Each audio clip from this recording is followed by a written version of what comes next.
دمجمیر پنجونی و سر صبیه حجیه رحیمه مجولی چکرنا تشتا ججنه کوک نریتک همو ججناوی کاری انجام دادد.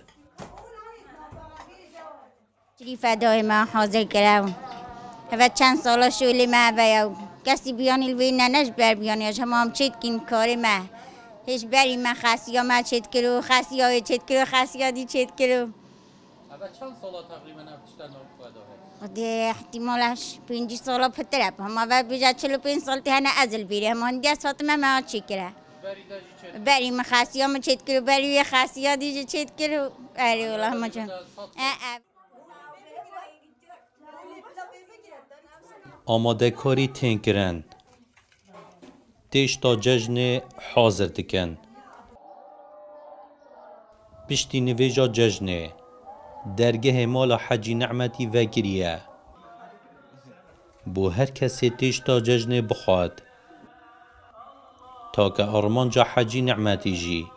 هف نیزیک بونا جواکیه کسی بیانی جنی همین مروف منه پسما منو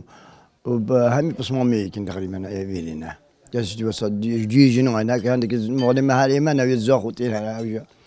عندي خوارزانه و هندك بصمام منه هم يفنت كسدي بيانينيش يعني شو ملام جبينين هم بس تشتا عيدا وعيدا هم كومدين وصل بله وصل شو نيرو شو مالك ديجي فيقى هم تشتا وقت نيرو تقريبا نينا والله وكو نريدك جالك جوانا يعني بشتكي تايمان بيمانديا خويا هاي وكو جواك وكو مروفاني وكو هم اللي كومد بين مالا ماما من همي تشت ججنا من البير حاضر بين سردونا يكدود كين وهر ديف جيله خواشي جال هميات جرهتو بفرق جوازي بصدان صالة افنريت ججنه دنا و هوز و عشایر دور زاخو بردامه همو ججنه که کسو کارو خزم و دوست لسر ایک سفرا خورنه کم دبن به هفرا تشتا ججنه دخونو بشرا به هفرا سردانا مالا دکنو